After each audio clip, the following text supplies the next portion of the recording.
As we continue our discussion on a healthy lifestyle, let's take a look now at how that comes into our communities here on Better Life Today.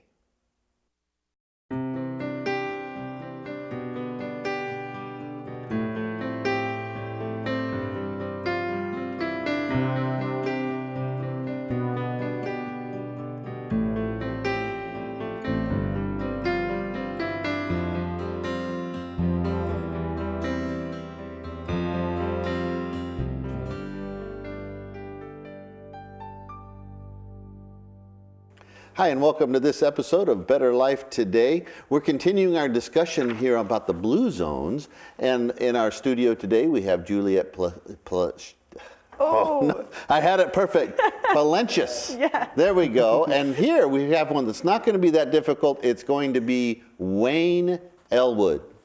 Welcome. It's great to be here. Thank you. It is exciting to see that we have people in this world who are concerned enough about others to want to help them live a better lifestyle, have a longer, it's not just about living healthfully and longer, but it's about living healthy longer with quality. Right, exactly. Yes. Living longer better. Oh, that's your thing. I want to say quality. Living longer better. That's a good way to say that. Yeah. Now, there were, as a recap, there were 5 people groups that were studied back in 2005. There was an article in the National Geographic. I remember reading that. You do? Wow, that's awesome. And I read it when it came out, not just recently. And Loma Linda, California was one of the blue zones, the one here in North America, where I pretty much grew up. Oh, cool. And I always tell people they aren't living longer because of the air. Right. Not too far outside of LA, other reasons, right? Yeah. When I was a little kid, we lived there on Campus Street. My dad was an evangelist at the time, and that's when you could buy animals that were not normal animals. So we had a little monkey. What? We had chipmunks. We had all of these critters. We had 27 pets while we lived there in Loma Linda at a residential house. Oh my goodness. It's crazy. And I was in 1st or 2nd grade, and there were times when the smog was so thick that they wouldn't let you go outside to play for recess. Goodness. Wow. And one day, and it's very sad, one day we came home and the animals that were in their little pens on the back porch were all dead from the smog. Oh my goodness. All of them. Yeah, That's cool. sad.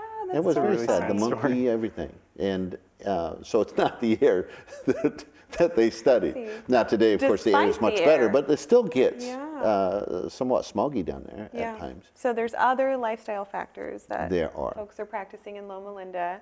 The only blue zones in the United States, in North America. So very cool that you have experience with that, and we'll ask you to share a little bit about that in the episode later as it relates to today's topic about plant slanting and how we're doing that in the community. But I want to ask you, Kip, having grown up in Loma Linda and having exposure to a lot of these different well-being practices, what is a healthy food that you didn't like previously and now do? Well, it's not the lima bean. Okay. I still loathe that it. one's still okay. But I come around to I the have lima in the bean. last 5 or 10 years really come to enjoy broccoli. Oh, cool. Yeah, And that's a I good know one. we had a president that doesn't like broccoli, one of the Bushes. Oh. But I like broccoli. That's a good one. That's actually, I think that's a favorite for a lot of people. So that illustrates how we're able to change our preferences, how we're able to, through more exposure, begin to like some foods that are healthy for us, which is kind of relevant to what we're going to be talking today and trying to invite people to bring more plants on their plate. And we know that the only preference that we came into this world with is one for breast milk. After that, every other preference has been because of exposure, been because of things that we've decided that we like, decided we don't like. So it is possible to make changes to those preferences. They're not inherent within us. Do you think that we have a tendency, when I go to a restaurant to eat, and there's a handful of restaurants I very much enjoy, but I find that I'm in a rut in a sense that when I go to the restaurant, I look at the menu and I will pick one of the 2 or 3 things that I have had. Kind of stay safe. And it's because I know I'm going to pay for it, and I don't want to be disappointed by trying something else. Right, yeah. And I wonder if that might be one reason people don't try a lot of varieties of things, because they know they like spinach, but I know I don't like kale. Yeah. And then I see something that I don't know, and I'm like, Yeah. I'm going to be disappointed. I better get what I know. I think you're right. I think that brings up a really good point about, just how busy our lives are and the convenience of trying new things. And when you don't have a lot of time and maybe you don't have a lot of money, it's a risk. It's a risk at a restaurant, but it's even a risk at a grocery store because it's likely to just sit and rot in the fridge, which happens to so Which many has of happened. us. Yes. We bought something, and I don't know, it was a funny looking thing, and then we never got around to trying it Right. and thrown it away. Yeah, yeah. So that's where, providing safe opportunities for people to try out these different things like cooking classes, in schools, a lot of times what they'll do when they're successful with adding new things to the menu, they'll do tastings with the children in advance of adding a new item to the menu. But they'll give kids a chance to try it, maybe a week or two before, see what the feedback is, and then they'll add it onto the menu. And that works really well, not just for adults, but for kids as well. Mm-hmm. We kind of get set in our ways a little bit with the food that we're eating. And, last episode we talked about kind of broadening that out and the importance of that, because each food that naturally exists, a whole food, has its own kind of symphony of nutrients, of minerals and phytochemicals that are all really important to having a well-operated, long-living, vibrant, body that we can maintain well over the course of our lifetime. And that's why in our last episode, Dr. Heidi said, eat the rainbow. Yes. Exactly. It's kind of an easy way to do it. And we're talking about naturally occurring colors, not the added food colors. So Cheetos don't count.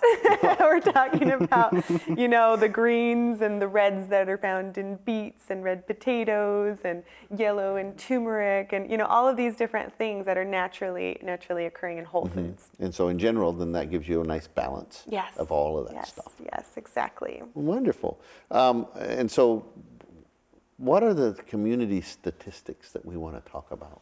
So we know that here in Oregon, we rank about 24 in the list of state rankings in the United States. So we're just barely making it into that top half of healthy states in the country. But we know we can do better, and that's according to Oregon Healthiest State, which is an initiative to try to improve our statewide health rankings. And that they've been part of what brought Blue Zones Project here to Oregon in an effort to improve our well-being.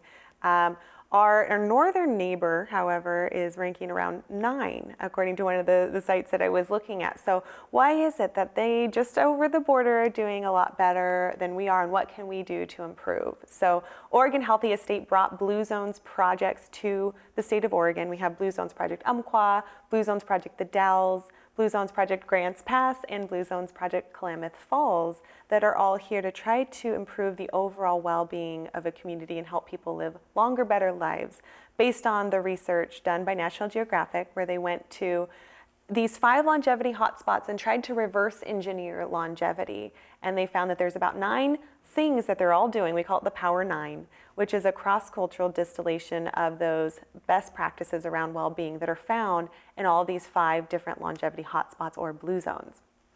So we have today we're talking a little bit about Plant Slant and how that looks in a community. Last episode we shared what Plant Slant is, why that's important. But we've been doing really well with that in Blue Zones Project Umpqua, and Wayne will be sharing a little bit about his own personal experience with that within his organization. But we do it with cooking classes, we do it with gardens. We have potluck moais that we'll be sharing about. We've had about 50 different moais launch within our community, and we've had over 100 people attend our cooking classes. So we're doing it pretty well. That's not to mention other initiatives that we're starting. We talked about VeggieRx, we talked about the discharge packet that we're providing to patients, the community gardens that we're doing in schools and in institutions and with faith-based organizations. So doing really well with Plant Slant, but wanted to share a little bit about what that looks like in a community. Redefine the moai for those who might just be joining us. Yeah, so a moai is that small group of people that meet on a regular basis around a healthy behavior. So the way that looks in a Blue Zones Project demonstration community like ours and those others that I mentioned is people will get together, a group of about 5 to 10 people, and they'll meet once a week for 10 weeks to practice one of 3 healthy behaviors. So there's purpose moais, where they get together after a purpose workshop and continue to explore their own purpose. There's walking moais, which is pretty straightforward. They'll get together once a week and go for a walk together. And then there's potluck moais. And at the potluck moais, this usually launches after a cooking class, but they will go together, they'll meet once a week, and they'll go ahead and bring in recipes that are plant-based and try out just experimenting some plant-based recipes together as a group. So the idea with a moai is that not only they get to practice this healthy behavior, but they are also connecting with one another and forming nice community social bonds, which we know has also been very absent in our communities, and it is important for well-being as well. Is that one of the Power Nines? It is actually. So there's 3 things that kind of all relate to connection. So there's putting family first or loved ones first. There's what we call belong, which is investing and spending time with your faith-based organization, whatever that is.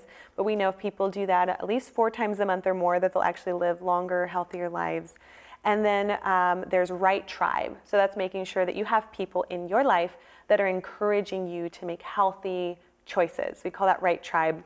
And then there's also things like, Friends at 5, where you get together regularly with friends just to enjoy some kind of healthy snack or food. But really just that encouraging people to kind of connect and share. Because we know from something called the Framingham study that people used to have 20 years ago on average 3 close friends. Now that number is 1.5.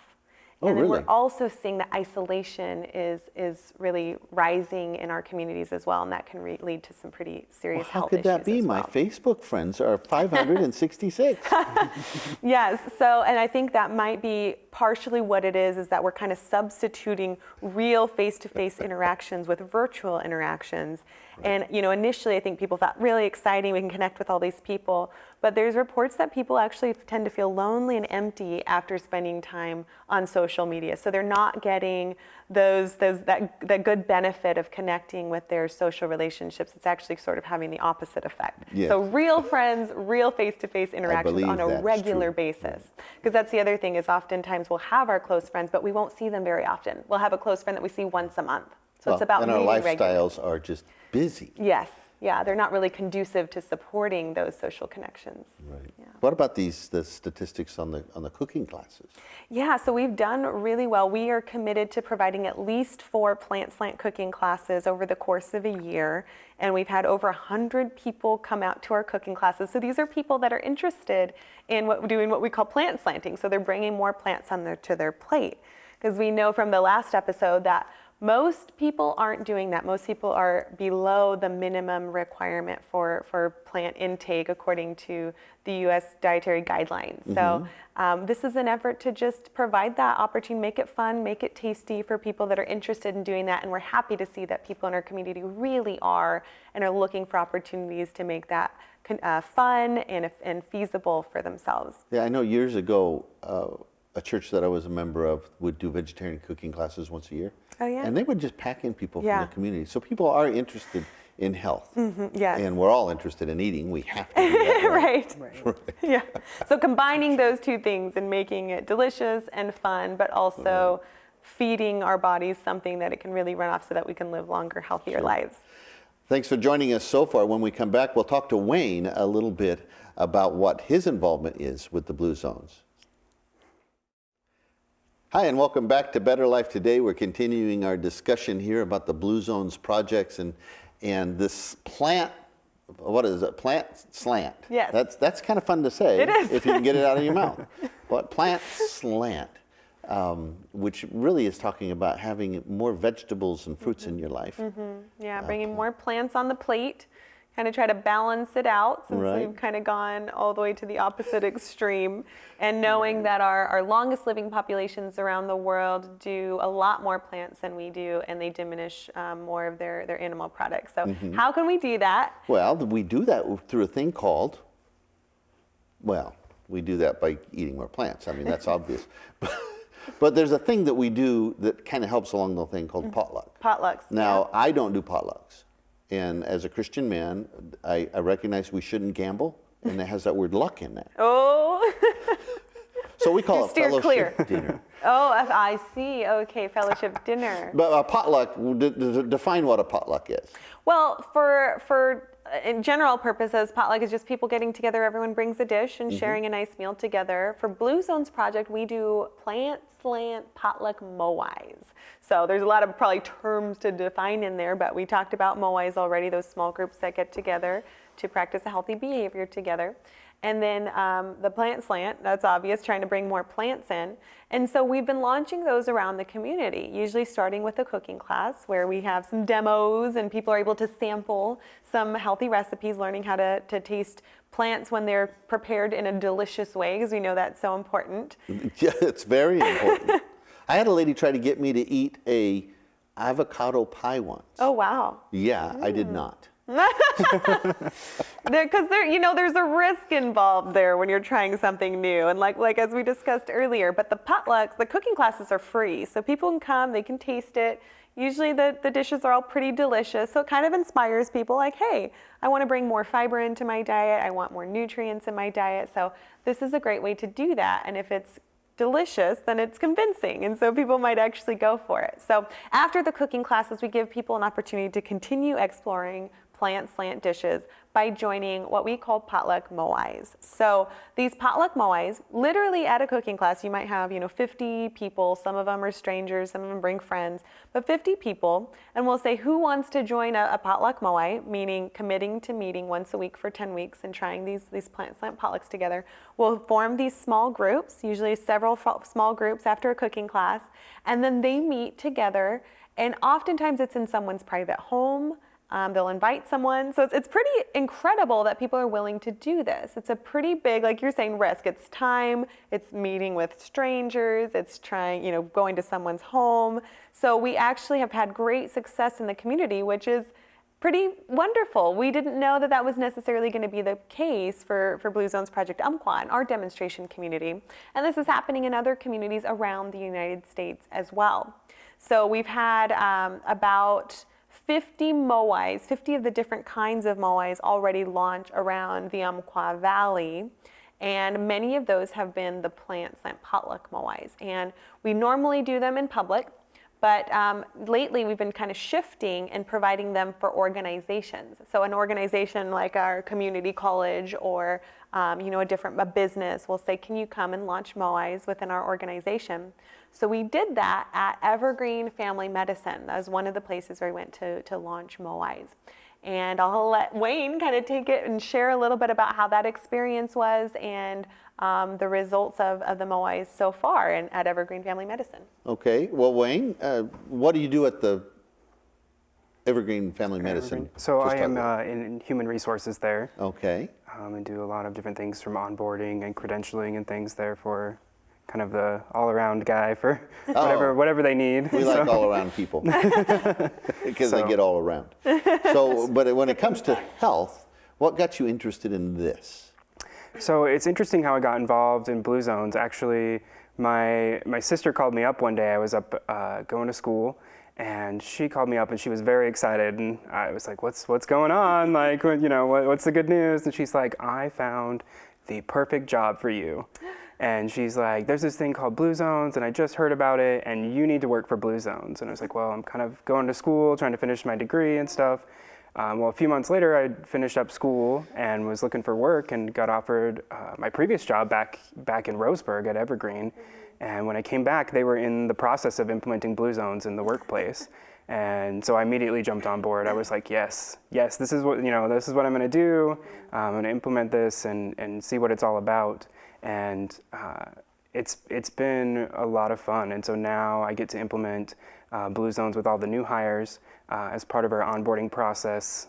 Day one, they learn about what Blue Zones is and what we're doing to get involved in the community and how they can get involved and how they can join these moais and how they can volunteer in the community and how they can live better longer. It's been a great experience. And a lot of people are really excited about it. So once I got a little more involved in Blue Zones, Juliet had come in and they were talking about implementing moais, and we had a meeting with our employees, and we're able to put together some groups and start some of these moais, some of the walking moais and the plant slant moais. And when I heard about the Plant Slant one, I was like, yes, I want to do this. You know, I'm interested in eating healthier and trying new things. But like was discussed in an earlier segment, sometimes you don't want to go out to the restaurant and buy something, you know, new. You don't want to spend the money if you might not like it. You're not sure what it is or, you know, how it's going to taste. So the Plant Slant Moai has been really great. You know, we got a group of 8 of us, and it's people from all different departments. So that's been really fun. We have people from admin, we have, you know, we have support staff and people, and it's been really fun to interact with the different staff members, get to know them, you know, a little more, and be able to share different dishes that we may not try. Every time we get together, someone makes one of the Blue Zone dishes that they've sent out on their emails. And then everybody brings just a different plant-based recipe, and we share the food and talk about it and swap recipes and just have a good time. It's been a really cool experience. Kind of brought everybody together over food, and I've tried a lot of things that I never thought I would like. You know, one girl brought barbecued jackfruit, and it looked like, you know, pulled pork, and I was like, well, it looks good and it smells good, I guess I'll try it. And I was surprised. I'm like, there's no way this is fruit. Like, you know, so that was something I would try again. One of the things I was really excited about, Blue Zones had actually sent out a recipe for chickpea and cauliflower tacos. And I was a little hesitant because I love Mexican food. I love tacos. It's something I eat like 4 or 5 times a week. It's you could work here. Our creative director eats a burrito every day. I love it so much. And so when I saw it, I was like, well, chickpeas and cauliflower, that's not the same as what I usually eat. Traditional. Well, I started reading the comments, and it had really good comments. People were like, I love Mexican food. I thought this was going to be kind of weird, but I love it. So I made them up and took them to the potluck, and they were so good. I was really, really surprised. I actually would say that I like them better than regular tacos. Wow. I make them probably twice a week now. That's quite a statement. Yeah, that is. It was really delicious. Everybody really enjoyed them, and way healthier than what, you know, I usually would have been eating. And so that was kind of a fun thing to try, just expanding, you know, our horizons and trying new foods and sharing those with others. Yeah. So it's been really fun. I think sometimes that maybe is our problem, is that we shy away from things that just don't sound like they should be good, without just stepping forward and being bold and try it. Yeah. You know, we're afraid of the idea of something, like an avocado pie, which still terrifies me. Yeah, that's a great testimony from someone who kind of had that traditional idea of what a taco should be like, and then tried it and then really had some success there.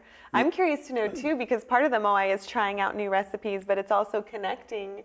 I'm wondering, Wayne, if you could share about any, you know, that connection part of it and just anything that's come out of that within your Moai group. Yeah, for sure. I think that's been a big part of it.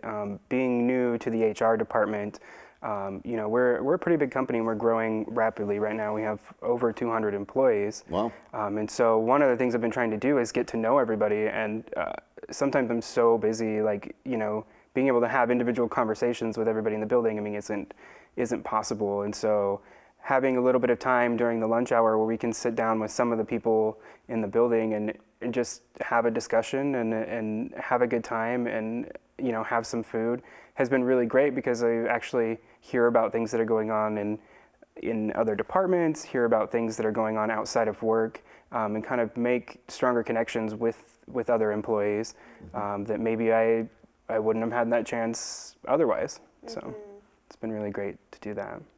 Well, I think that's significant. After World War II, when suburbs started springing up and the economy was great, we became a individualistic community.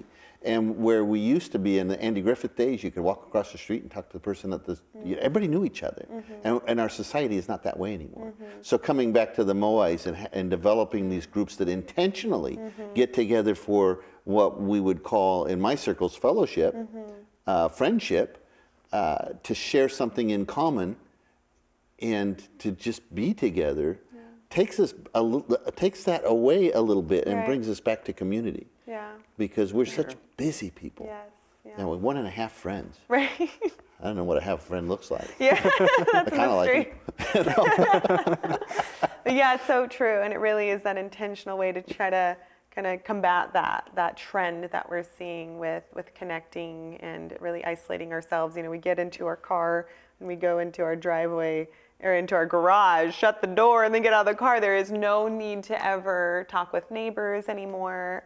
We can do online shopping. It's really, we're kind of creating a world that's really conducive to isolation, and that's the trend that we're seeing, which is really having a negative impact on people's well-being. So this is a great example of how people can reverse that by intentionally going out there and really connecting with people as part of their health regimen.